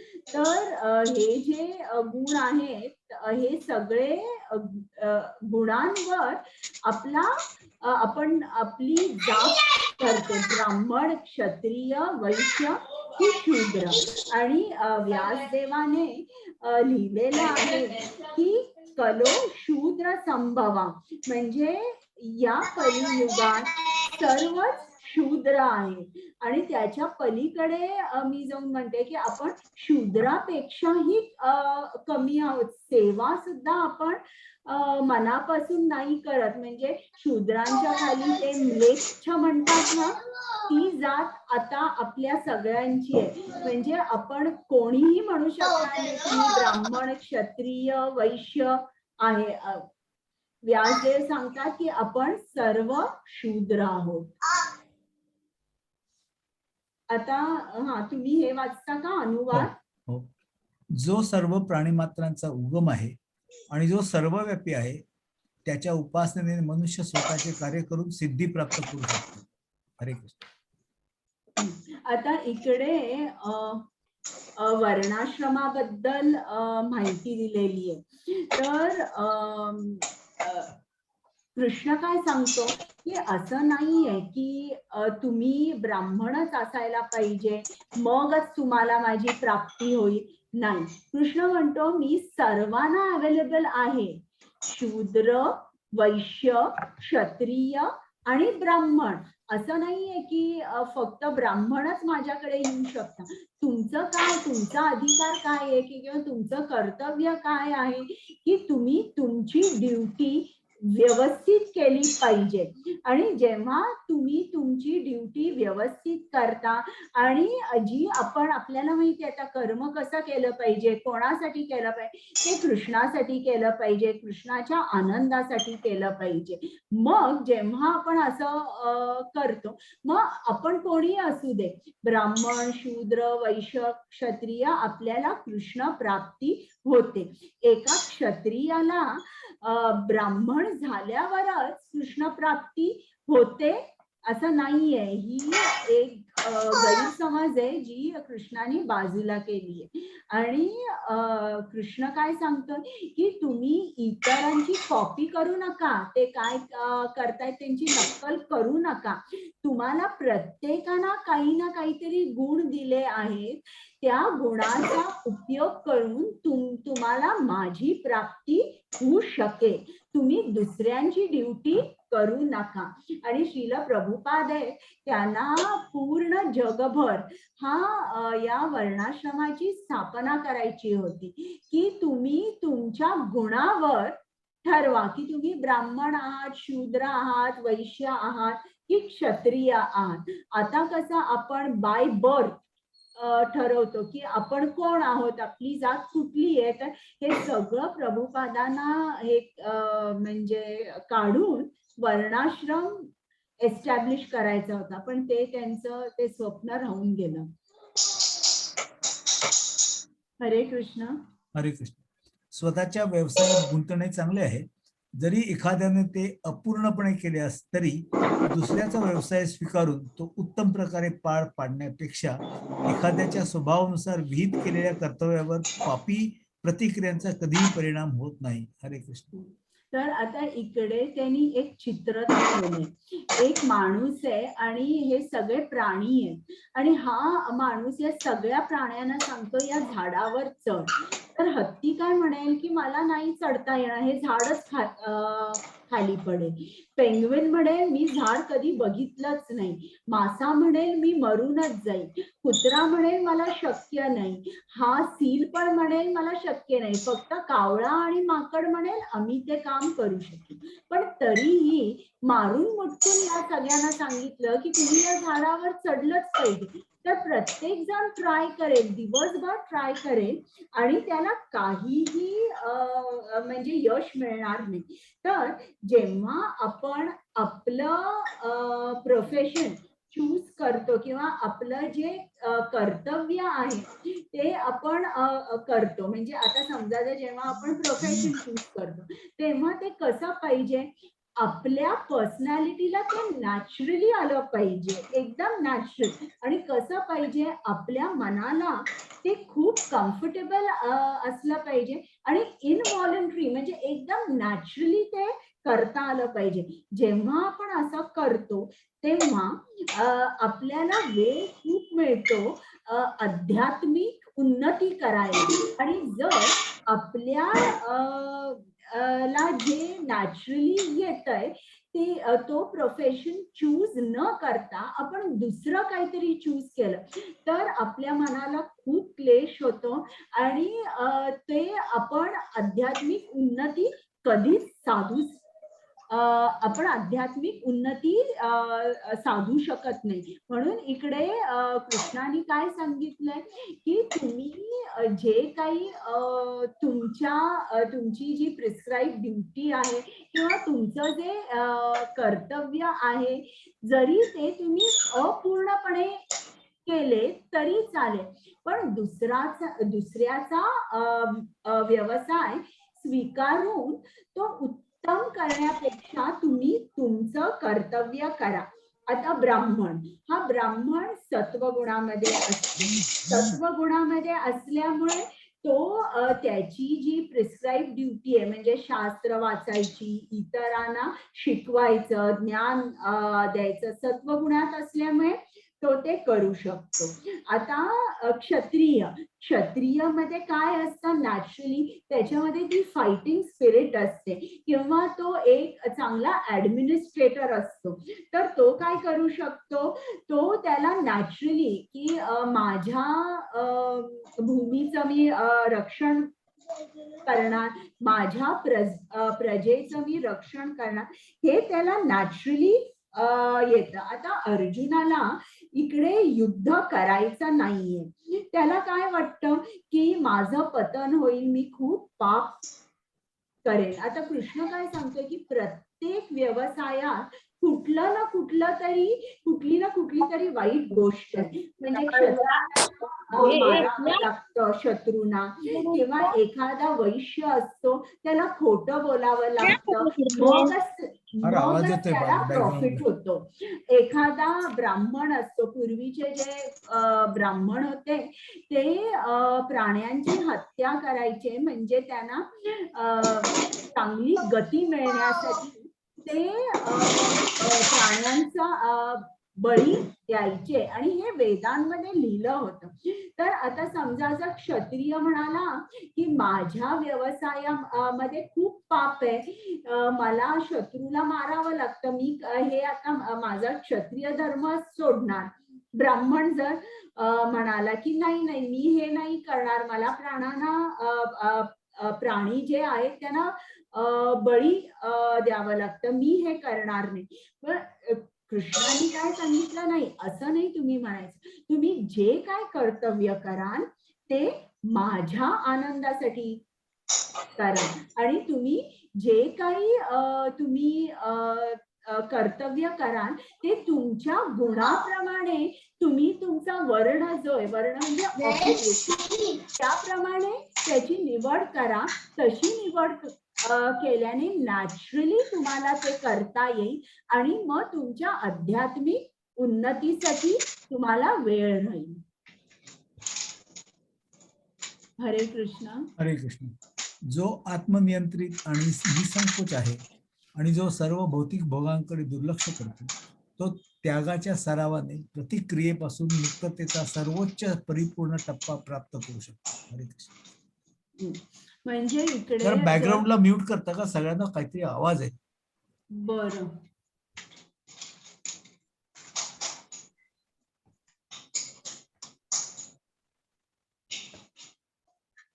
एक मिनिट, मी तुम्हाला को होस्ट करते, म्हणजे तुम्हाला अनम्यूट करता येईल.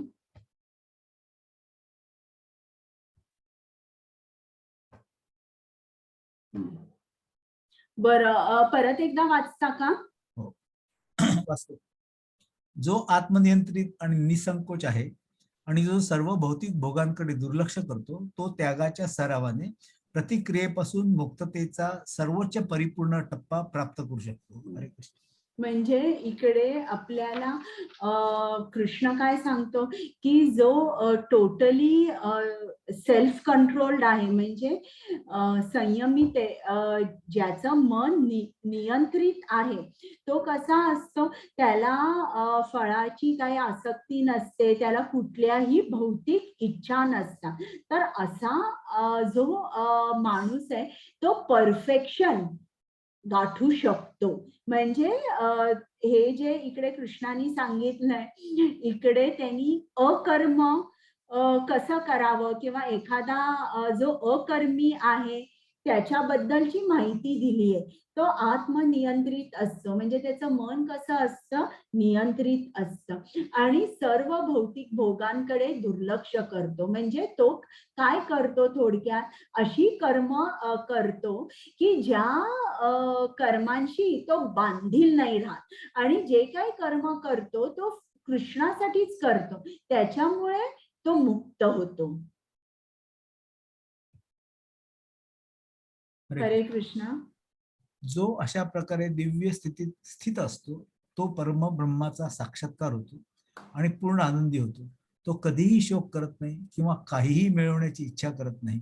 तो प्रत्येक जीवाशी सारखाच वागतो. त्या अवस्थेत त्याला माझी शुद्ध भक्ती प्राप्त होते. हरे कृष्ण. म्हणजे आता इकडे कृष्ण सांगतो की शुद्ध भक्ती कोणाला प्राप्त होते, म्हणजे एक पहिली पायरी आहे आणि मग शुद्ध भक्त होऊ शकतो.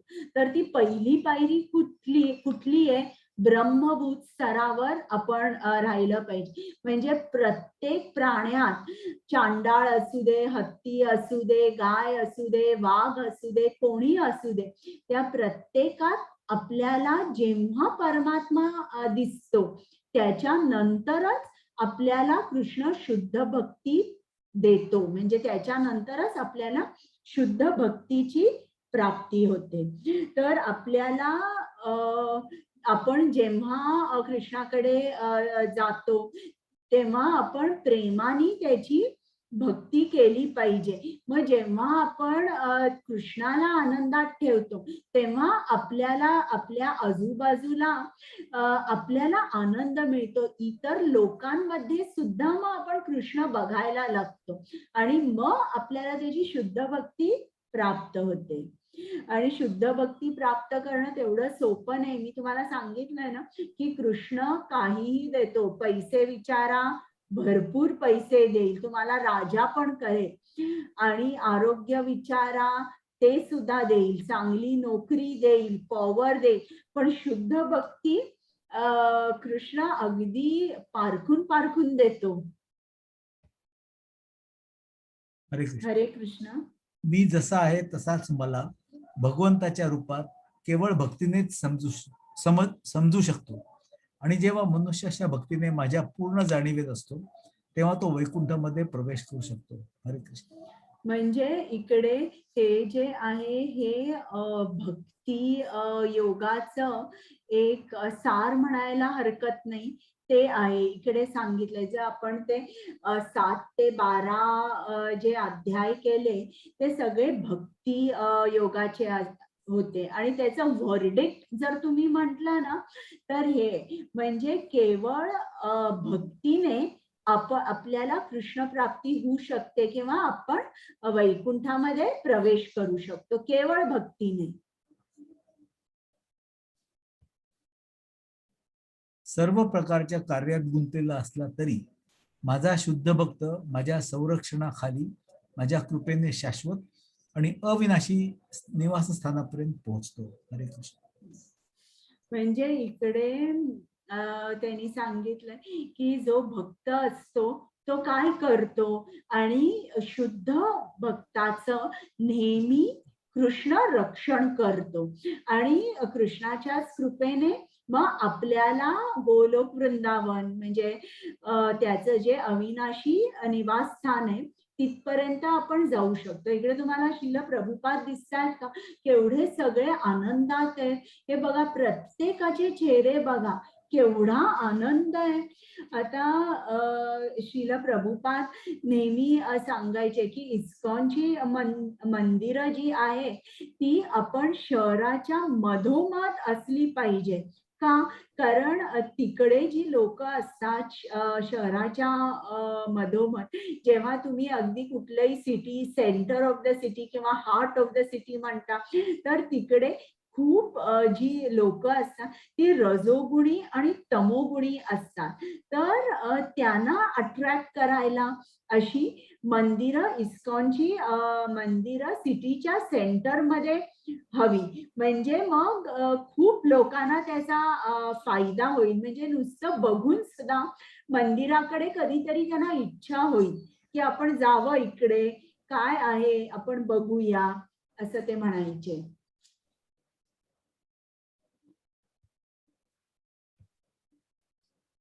हरे जर तुम कृष्ण. हरे कृष्ण. जर तुम्ही माझ्याबद्दल जागरूक झालात तर तुम्ही माझ्या कृपेने सशर्त जीवनातील सर्व अडथळे पार कराल. तथापि जर तुम्ही अशा जाणीवेने कार्य न करता मिथ्या अहंकाराने कार्य केले, माझे ऐकले नाही, तर तुमचा नाश होईल. हरे कृष्ण.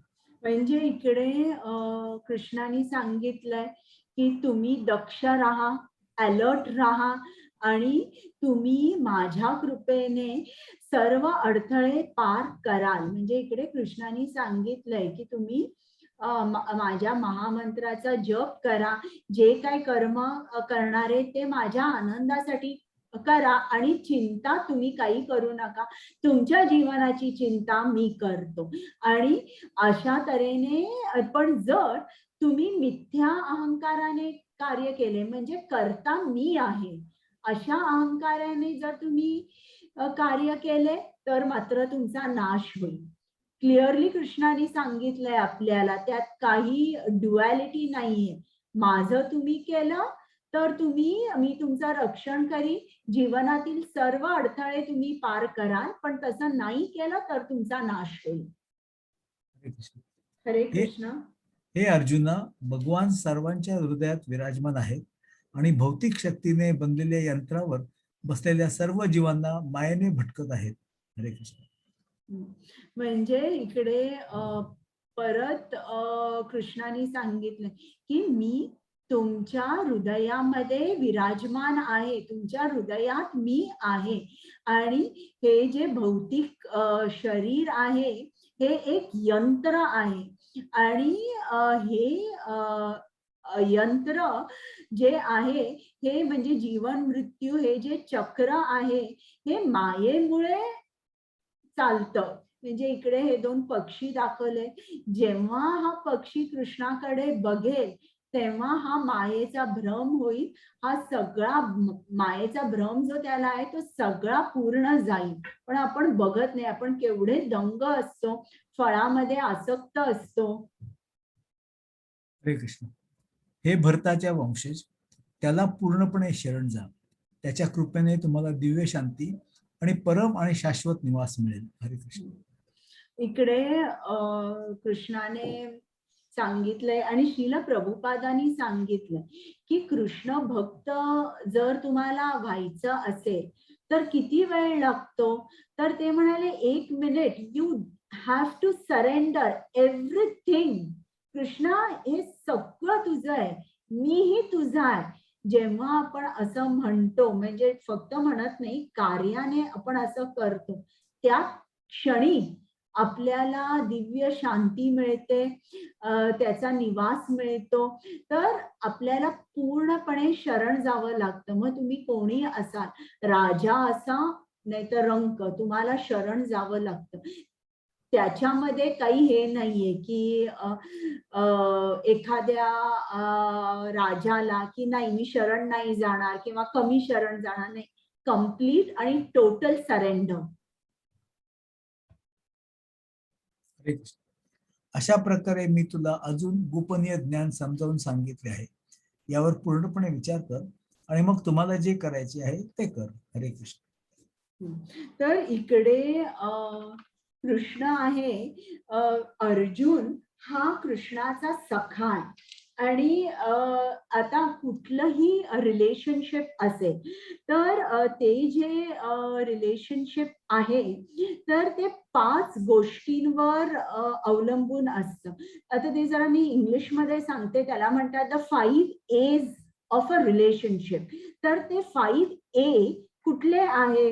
पहिला अटेन्शन, दुसरा अफेक्शन, तिसरा अप्रिसिएशन, चौथा एक्सेप्टन्स आणि पाचवा अलायन्स. तर हे या ज्या 5 गोष्टी आहेत ना, यावर कुठलेही नातेसंबंध जे असतात ना, याच्यावर ठरतं की ते नातं किती जवळचं आहे, किती स्ट्रॉंग आहे. मग ते नवरा बायकोचं असू दे, आई मुलाचं असू दे, सासू सुनेचं असू दे, कुठलंही नातं असू दे, या 5 गोष्टी लागतात.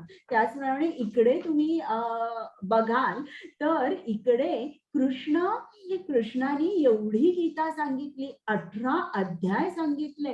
तो परम गुरु आहे, त्यांनी केवढं सांगितलंय त्याच्या बद्दल. तू ये माझ्याकडे, माझं धाम कसं आहे अर्जुनाला सांगितलं. पण शेवटी कृष्ण काय म्हणतो, यथा इच्छिते तथा कुरु. म्हणजे तुझी इच्छा तसं. असं त्याच्यावर लादलं नाही, मी हे सांगतोय चल आता उठ युद्ध कर, मी सांगतोय असं चल असं कर, मी सर्वांचा उगमस्थान आहे, मी सर्वांचा बीजप्रदा पिता आहे, मी असं नाही. कृष्णाने सांगितलंय यथा इच्छिते तथा कुरु, की तुझी इच्छा आहे, मी तुला सगळं सांगितलंय, आता निर्णय तू घे. हरे कृष्ण. हरे कृष्ण. अर्जुन म्हणाला, माझ्या प्रिय कृष्ण, हे अतुलनीय, माझा भ्रम आता नाहीसा झाला आहे. तुझ्या कृपेने मला माझी स्मृती परत मिळाली आहे. मी आता खंबीर आणि शंकामुक्त आहे आणि तुझ्या सूचनेनुसार वागण्यास तयार आहे. हरे कृष्ण. आता अर्जुनाने सांगितलंय की तू जे काय मला सांगितलेलं आहेस ते सगळं मला पटलेलं आहे आणि तुझ्या सूचनेनुसार आता मी युद्ध करणार आहे.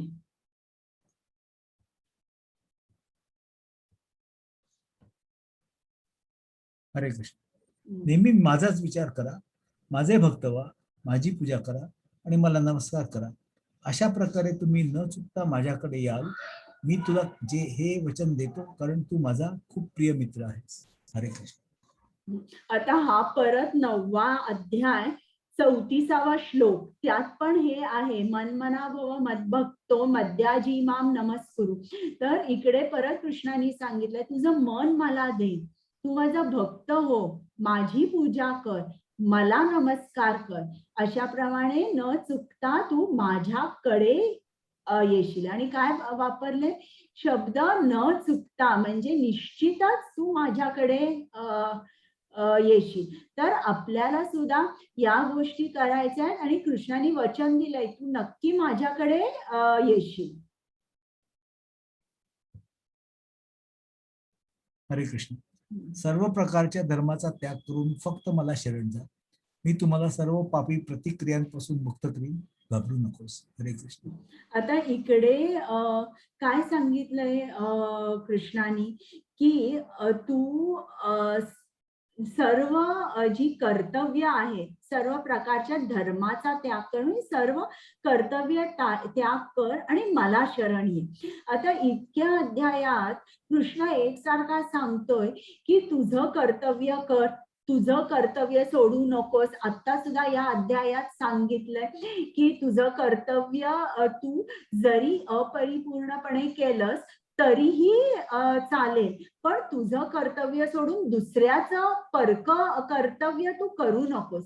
तर एवढं सगळं सांगितलंय. मग आता कृष्ण काय सांगतोय, तू सर्व प्रकारच्या धर्माचा त्याग कर आणि मला शरण ये. म्हणून असं का सांगितलंय, तर हे जी हा जो श्लोक आहे ना, तर हा श्लोक एक गुरु आपल्या शिष्याला सांगू शकतो, जेव्हा तो ओळखतो की आता याचं चित्त पूर्ण शुद्ध झालेलं आहे आणि यांनी कुठलीही भौतिक कर्तव्य केली नाही तरी चालते. म्हणजे गुरु असा त्याच्या शिष्याला किंवा भक्ताला असा उपदेश करू शकतो की तू सर्व प्रकारच्या धर्माचा त्याग कर. आणि जेव्हा एखाद्या माणसाचं चित्त शुद्ध होतं, जेव्हा तो शुद्ध भक्त होतो, तेव्हा त्यांनी इतर कर्तव्य कोणतीही केली नाही तरीही चालतात, कारण कृष्ण मग त्या शुद्ध भक्ताला सर्व पापी प्रतिक्रियांपासून मुक्त करतो. म्हणजे मग त्यांनी कुठलीही कर्तव्य केली नाही तरीही ते कृष्णाच्या संरक्षणाखाली असतात. आता श्रील प्रभुपाद त्यांनी संन्यास घेतला. त्यांनी त्यांच्या गुरुनी सांगितल्याप्रमाणे ते पाश्चात्य देशात गेले, तिकडे भगवत धर्माचा प्रसार केला, भगवद्गीता सांगितली. तर इकडे त्यांची जी इतर कर्तव्य होती त्यांच्या परिवाराप्रती, तर ती जरी नाही पाळली गेली तरी कृष्ण त्यांचं रक्षण करणार. म्हणजे हा जो ॲडवाइस आहे ना, हा एका शुद्ध भक्ताला लागू पडतो, आपल्याला नाही. हरे कृष्ण. हरे कृष्ण. हे गोपनीय ज्ञान त्या व्यक्तींना कधीही समजावून सांगता येणार नाही जे कठोर भक्त किंवा भक्ती सेवेत व्यस्त नाहीत किंवा ज्यांना माझा हेवा वाटतो. हरे कृष्ण. म्हणजे इकडे परत कृष्णाने सांगितलंय, 2 गोष्टी सांगितल्या की हे जे गोपनीय ज्ञान आहे हे कोणाला समजत नाही की जे कठोर आहेत आणि मुख्य म्हणजे ज्यांना माझा हेवा वाटतो. हे अगोदरी 9व्या अध्यायात अर्जुनाला कृष्णाने सांगितलंय की मी तुला हे जे ज्ञान सांगतोय कारण तुला माझा कधीच मत्सर वाटला नाही. म्हणजे हेवा याच्यावर कृष्ण खूप भर देतोय. म्हणजे आपल्याला आपल्यामध्ये जे 6 अनर्थ आहेत ते अनर्थ आपल्याला काढायला हवे. जर आपल्याला असं वाटतं की मला कृष्णाचा भक्त व्हायचंय तर सगळी अनर्थ आपण काढली पाहिजे, मग आपल्याला कृष्णाची भक्ती प्राप्त होते आणि हे गोपनीय ज्ञान आपल्याला समजतं. आणि इकडे सांगितलं हे गोपनीय ज्ञान म्हणजे इतर म्हणजे जे अभक्त आहेत त्यांना सांगू नये हे पण सांगितलंय. तर इकडे श्रील प्रभुपादांनी सांगितलं की इस्कॉन मध्ये आपण चान्स घेतो, आपण सगळ्यांना सांगतो की तुम्ही भगवद्गीता ऐकायला या. तो एक आपण चान्स घेतो कारण ते म्हणतात की मला माझ्या गुरुनी सांगितलंय आणि त्यांनी पण आपल्याला हे सांगितलंय की तुम्ही सर्वांना सांगा. तो एक आपण चान्स घेतो.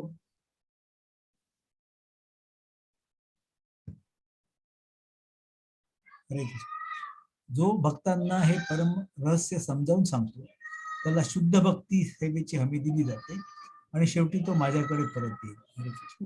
म्हणजे आता हे तुम्हाला पण चान्स आहे. आता हे जे भगवद्गीता आहे ना त्याची जी लिंक आहे ती तुम्ही इतर तुमच्या नातेवाईकांना, मित्रांना, मैत्रिणींना पाठवा आणि त्यांना फोन करून सांगा की तुम्ही हा जो क्लास आहे भगवद्गीताचा जर तुम्हाला आवडला तर तुम्ही सांगा की तुम्ही हा क्लास अटेंड करा, हा फ्री आहे म्हणून सांगा. आणि इकडे भगवद्गीतेचं ज्ञान अगदी सोप्या सुलभ शब्दात सांगितलं जातं. स्लाइड्स आहेत आणि थोडंसं तुम्ही डिस्क्रिप्शन द्या की तुम्ही याच्यातून काय काय शिकला. म्हणजेच तुम्ही काय करताय की तुम्ही हे जे ज्ञान आहे हे तुम्ही इतर लोकांना देताय.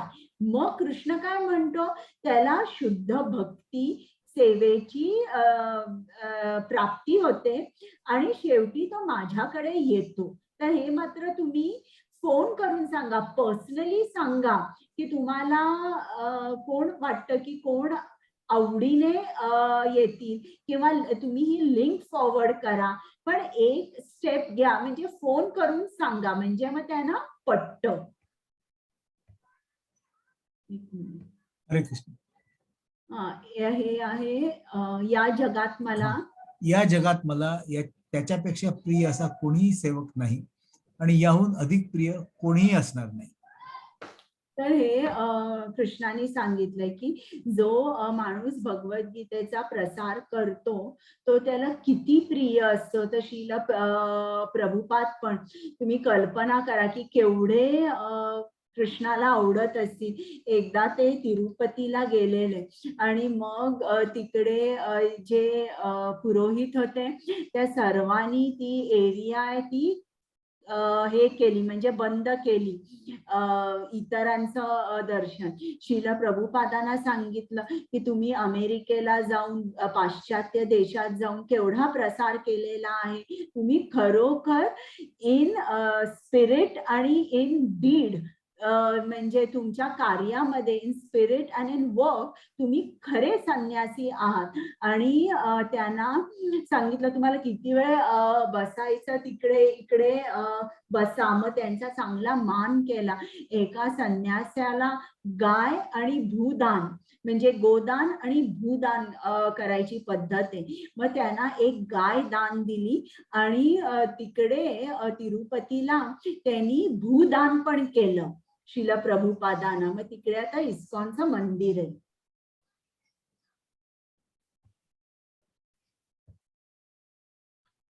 हरे कृष्ण. हरे कृष्ण. आणि मी घोषित करतो की जो आपल्या या पवित्र संभाषणाचा अभ्यास तुमचा करतो. ऑडिओ जरासा आवाज ओके, येतोय. आता येतोय का आवाज हा, मला? आता येतोय ओके चांगला. ओके. आणि मी घोषित करतो की जो आपल्या या पवित्र संभाषणाचा अभ्यास करतो तो त्याच्या बुद्धीने माझी पूजा करतो. हरे कृष्ण. म्हणजे आता तुम्ही 18 दिवस अभ्यास केलेला आहे या गीतेचा, तर तुम्ही तुमच्या बुद्धीने कृष्णाची पूजा केलेली आहे. तुम्ही हे ज्ञान यज्ञ केलेलं आहे. हरे कृष्ण.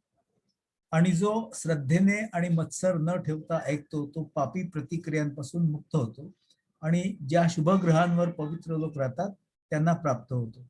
हरे कृष्ण.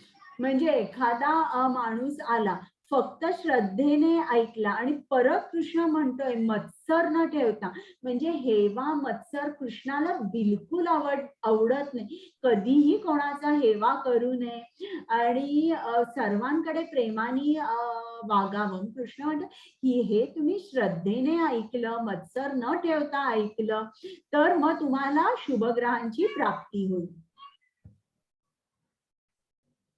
हरे कृष्ण. संजय म्हणाला, अशा प्रकारे मी 2 महान आत्म्यांचे संभाषण ऐकले आहे, कृष्ण आणि अर्जुन. आणि तो संदेश इतका अद्भुत आहे की माझे केस शेवटपर्यंत उभे आहेत. व्यासांच्या कृपेने मी हे अत्यंत गोपनीय बोलणे थेट सर्व गूढवादांचे स्वामी कृष्ण यांच्याकडून ऐकले आहे, जे अर्जुनाशी वैयक्तिकरित्या बोलले होते. हे राजा, कृष्ण आणि अर्जुन यांच्यातील हा अद्भुत आणि पवित्र संवाद मी वारंवार आठवतो. प्रत्येक क्षणी रोमांचित होऊन मला आनंद होतो. हरे कृष्ण. म्हणजे तुम्हाला सुद्धा हा आनंद मिळेल. तुम्ही दर भगवद्गीतेच्या क्लासला आला तर तुम्हाला असं लक्षात येईल की भगवद्गीता ऐकल्यावर दर खेपेला तुम्हाला नवनवं रस चाखायला मिळेल आणि तुम्हाला नवीन नवीन साक्षात्कार होईल. तुम्हाला ज्ञान थोडं जास्त समजेल. तुमची भक्ती, तुमचा जप जेव्हा तुम्ही कराल तेव्हा त्यात मन थोडं जास्त एकाग्र होईल, क्वालिटी जप तुमचा होईल, हे तुम्हालाही समजेल. हरे कृष्ण. हे राजा, कृष्ण आणि अर्जुन यांच्यातील हा अद्भुत आणि पवित्र संवाद मी वारंवार आठवतो. प्रत्येक क्षणी रोमांचित होऊन मला आनंद होतो. हरे कृष्ण. हरे कृष्ण. आता हा शेवटचा श्लोक आहे, हा मी वाचते, मग तुम्ही अनुवाद वाचा. हरे कृष्ण. यत्र योगेश्वर कृष्णो यत्र पार्थो धनुर्धरः तत्र श्रीर्विजयो भूतिर् ध्रुवा नीतिर्मतिर्मम. हरे कृष्ण. जिथे जिथे योगेश्वर कृष्ण असेल आणि जिथे अर्जुन सर्वोच्च धनुर्धर असेल तिथे नक्कीच ऐश्वर्य, विजय, विलक्षण शक्ती आणि नैतिकता असेल, असे माझे मत आहे. हरे कृष्ण. म्हणजे इकडे संजय आहे तो धृतराष्ट्राला सांगतोय की जिकडे कृष्ण आहे आणि जिकडे कृष्णाचा भक्त आहे हा अर्जुन आहे, तिकडे विजय असतो. म्हणजे त्यांनी ऑलरेडी धृतराष्ट्राला सांगितलं की हे जे पांडव आहे हेच जिंकणार आहे, कारण तिकडे ऐश्वर्य, विजय, विलक्षण शक्ती, नैतिकता असते. जिकडे जिकडे कृष्ण आणि त्याचा भक्त असतो तिकडे. तर एका वाक्यात त्याला धृतराष्ट्राला संजयनी सांगितलंय की नक्कीच पांडवांचा विजय होणार आहे. आणि याबरोबर आपली भगवद्गीता संपली आहे. तुम्हाला काही प्रश्न आहेत का?